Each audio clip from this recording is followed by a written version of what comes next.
भाषण की शुरुआत में स्टीव जॉब्स के स्टैनफोर्ड विश्वविद्यालय में दिए गए भाषण की पृष्ठभूमि बताई जाएगी। भाषण का उद्देश्य छात्रों को प्रेरित करना और उन्हें अपने सपनों का पीछा करने के लिए प्रोत्साहित करना था। यह भाषण व्यक्तिगत कहानियों, जीवन के अनुभवों और महत्वपूर्ण सीखों का एक संयोजन था। जॉब्स के शुरुआती शब्दों, मेरे पास आपको बताने के लिए केवल 3 कहानियां हैं, को उजागर किया जाएगा। यह वाक्य जॉब्स के भाषणों की शुरुआत करने का एक विशिष्ट तरीका था। यह वाक्य दर्शकों को बांधे रखने और उन्हें आगे सुनने के लिए उत्सुक करने का एक प्रभावी तरीका था। स्टीव जॉब्स का कॉलेज छोड़ने का फैसला एक महत्वपूर्ण मोड़ था। कॉलेज छोड़ने के बाद जॉब्स ने कैलीग्राफी सीखी, जो भविष्य में उनके काम में बहुत उपयोगी साबित हुई। ये अनुभव, जो उस समय असंबंधित लग रहे थे, बाद में एक साथ जुड़ गए और उनके जीवन को एक नई दिशा दी। जॉब्स के कॉलेज छोड़ने के कारणों का विश्लेषण किया जाएगा। वित्तीय दबाव जॉब्स के कॉलेज छोड़ने के कारणों में से एक था। जीवन में दिशा की कमी भी जॉब्स के कॉलेज छोड़ने का एक कारण थी। स्टीव जॉब्स के कैलीग्राफी सीखने के अनुभव ने उन्हें टाइपोग्राफी के महत्व को समझने में मदद की। यह ज्ञान बाद में मैकिन्टॉश कंप्यूटर में टाइपोग्राफी के विकास के लिए महत्वपूर्ण साबित हुआ। कैलीग्राफी के अध्ययन ने मैकिन्टॉश के टाइपोग्राफिक डिजाइन को एक अनूठी और आकर्षक पहचान दी। भविष्य में बिंदुओं को जोड़ना संभव नहीं है, क्योंकि भविष्य अभी तक घटित नहीं हुआ है। बिंदुओं को जोड़ने की क्षमता केवल अतीत में मौजूद है, जहां घटनाएं पहले ही घट चुकी हैं। भूतकाल की घटनाओं को देखकर ही भविष्य के बिंदुओं को समझा जा सकता है, भविष्य में नहीं। विश्वास किसी व्यक्ति, कर्म या भाग्य में निहित हो सकता है। विश्वास एक मार्गदर्शक शक्ति के रूप में कार्य करता है, जो जीवन में उद्देश्य और दिशा प्रदान करता है। किसी न किसी चीज पर विश्वास करने की आवश्यकता मानव अस्तित्व का एक अंतर्निहित हिस्सा है। यह कहानी स्टीव जॉब्स के एप्पल में शुरुआती दिनों को दर्शाती है। यह कहानी एप्पल से स्टीव जॉब्स के निष्कासन के अनुभव को भी उजागर करती है। प्यार और हानि की यह कहानी स्टीव जॉब्स के जीवन के महत्वपूर्ण क्षणों को दर्शाती है। एप्पल की शुरुआत स्टीव जॉब्स और स्टीव वोजनियाक द्वारा एक गैराज में हुई। यह एक साधारण गैराज से शुरू होकर तकनीकी उद्योग में क्रांति लाने वाली एक कंपनी बनने की कहानी है। जॉब्स और वोजनियाक के सहयोग ने व्यक्तिगत स्टीव जॉब्स को एप्पल से निकालने का मुख्य कारण उनके और निदेशक मंडल के बीच दृष्टिकोणों का टकराव था। जॉब्स की रचनात्मकता और नवाचार की तीव्र इच्छा कंपनी की तत्कालीन रणनीतिक दिशा से मेल नहीं खाती थी। प्रबंधन शैली में अंतर और कंपनी के भविष्य को लेकर असहमति भी उनके निष्कासन में योगदान देने वाले कारक थे। एप्पल से निकाले जाने के बाद जॉब्स ने निराशा और अनिश्चितता का अनुभव किया। जॉब्स के मन में अपने भविष्य को लेकर कई सवाल थे और वह अपने अगले कदम के बारे में सोच रहे थे। इस दौर ने जॉब्स को अपनी क्षमताओं पर संदेह करने और अपने आत्मविश्वास को खोने के लिए मजबूर किया। जॉब्स को एहसास होगा कि उनका प्यार और जुनून अभी भी बना हुआ है। यह एहसास उन्हें एक नई शुरुआत करने की प्रेरणा देगा। जुनून की वापसी एक शक्तिशाली प्रेरणा है। स्टीव जॉब्स ने एप्पल से निकलने के बाद नेक्सटी नामक एक नई कंप्यूटर कंपनी की स्थापना की। नेक्स्ट का उद्देश्य उच्च शिक्षा और अनुसंधान बाजारों के लिए उन्नत वर्कस्टेशन बनाना था।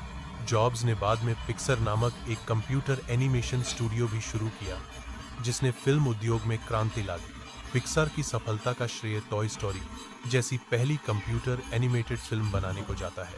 यह फिल्म कंप्यूटर एनिमेशन के क्षेत्र में एक महत्वपूर्ण मील का पत्थर साबित हुई। टॉय स्टोरी ने पिक्सर को एनिमेशन उद्योग में एक अग्रणी स्थान दिलाया। एप्पल ने नेक्स्ट का अधिग्रहण किया, जो स्टीव जॉब्स की एप्पल में वापसी का मार्ग प्रशस्त करता है। नेक्स्ट की खरीद से एप्पल को महत्वपूर्ण तकनीक और प्रतिभा मिली। जॉब्स की वापसी ने एप्पल में नवाचार और विकास के एक नए युग की शुरुआत की। जीवन में आने वाली बाधाओं के बावजूद आशा और आत्मविश्वास बनाए रखना महत्वपूर्ण है। कठिन परिस्थितियों में भी अपने काम के प्रति प्रेम और समर्पण बनाए रखना सफलता की कुंजी है। विश्वास और प्रेम के साथ हर चुनौती को पार किया जा सकता है। यह खंड जॉब्स के कैंसर से संघर्ष और मृत्यु के बारे में उनके विचारों को दर्शाता है। कैंसर से जूझते हुए जॉब्स ने जीवन और मृत्यु के बारे में गहन विचार व्यक्त किए। मृत्यु के बाद जॉब्स की विरासत उनके नवाचारों और जीवन दर्शन के माध्यम से जीवित है। जॉब्स ने मृत्यु का सामना करने की तैयारी की, जो जीवन का एक अपरिहार्य हिस्सा है। उन्होंने अपने बच्चों को इस वास्तविकता के बारे में बताने का निर्णय लिया ताकि वे जीवन की सच्चाई को समझ सकें। यह प्रक्रिया उन्हें एक साथ लाने और उन्हें भविष्य के लिए तैयार करने का एक महत्वपूर्ण हिस्सा था। कुछ कैंसर इलाज योग्य होते हैं, जिससे रोगियों के जीवित रहने की संभावना बढ़ जाती है। जॉब्स का कैंसर इलाज योग्य था, जिससे उन्हें जीवित रहने का मौका मिलता। समय पर और सही इलाज से कैंसर रोगियों का जीवन बचाया जा सकता है। मृत्यु को एक उपयोगी आविष्कार के रूप में प्रस्तुत किया गया है, जो पुराने को हटाकर नए को जगह देता है। मृत्यु एक चक्र का हिस्सा है, जो जीवन को निरंतर नवीनीकृत करने में मदद करता है। मृत्यु के माध्यम से पुरानी पीढ़ी नई पीढ़ी के लिए जगह बनाती है, जिससे समाज का विकास होता है। डर की चिंता किए बिना अपने दिल की सुनो, यह आंतरिक मार्गदर्शन का पालन करने का एक शक्तिशाली संदेश है। दूसरों की राय में न जीने का मतलब है कि अपनी प्रामाणिकता को बनाए रखना और सामाजिक अपेक्षाओं से ऊपर उठना। यह सलाह आत्म खोज और व्यक्तिगत स्वतंत्रता को प्रोत्साहित करती है, जो डर और बाहरी प्रभावों से मुक्त है। समय सीमित है, इसीलिए इसे बर्बाद न करें। दूसरों की जिंदगी जीकर अपना समय व्यर्थ न करें। अपने समय का सदुपयोग करें और सार्थक जीवन जिए। स्टीव जॉब्स के अंतिम शब्द भूखे रहो, मूर्ख बने रहो को दोहराया जाएगा।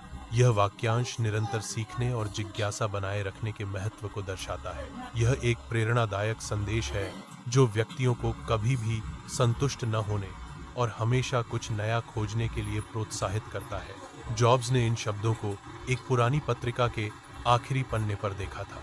ये शब्द आज भी प्रासंगिक हैं। पत्रिका में शब्द प्रेरणा और दूरदर्शिता का स्रोत। भूखे रहो का अर्थ है हमेशा सीखने और बढ़ने की भूख रखना। यह एक ऐसी मानसिकता है जो निरंतर सुधार और विकास को प्रोत्साहित करती है। यह जिज्ञासा, नवाचार और व्यक्तिगत विकास को बढ़ावा देता है। मूर्ख बने रहो का अर्थ है जोखिम लेने से न डरना। यह नए प्रयोग करते रहने का समर्थन करता है। यह नवीनता और रचनात्मकता को बढ़ावा देता है। मुख्य संदेश है कि हमेशा जिज्ञासु बने रहें और नई चीजें सीखते रहें। अपने सपनों का पीछा करना कभी न छोड़ें। जिज्ञासा और सीखने की इच्छा सफलता की कुंजी है। सफलता की कुंजी अपने काम से प्यार करना है। कभी भी हार न मानना सफलता का एक महत्वपूर्ण पहलू है। अपने काम के प्रति प्रेम और दृढ़ता सफलता की ओर ले जाते हैं। भाषण जीवन के सार को समझने और हर पल को पूरी तरह से जीने की प्रेरणा देता है। यह जीवन के हर पल को पूरी तरह से जीने का एक शक्तिशाली अनुस्मारक है। यह भाषण जीवन के महत्व और हर पल की कद्र करने का संदेश देता है। यह भाषण युवाओं को उनके भविष्य को आकार देने के लिए प्रोत्साहित करता है। युवाओं को दुनिया में सकारात्मक बदलाव लाने के लिए प्रेरित किया जाता है। युवा शक्ति से ही बेहतर भविष्य का निर्माण संभव है। आत्मविश्वास अपनी क्षमताओं में विश्वास करने का सार है। यह व्यक्तिगत विकास और सफलता की नींव बनाता है। आत्मविश्वास से चुनौतियों का सामना करने और लक्ष्यों को प्राप्त करने की क्षमता मिलती है। जोखिम लेने का साहस नए अवसरों की खोज और सफलता की ओर ले जाता है। साहस एक व्यक्ति को अपनी सीमाओं से परे जाने और नई संभावनाओं को खोजने में मदद करता है। जोखिम लेने की प्रेरणा व्यक्तिगत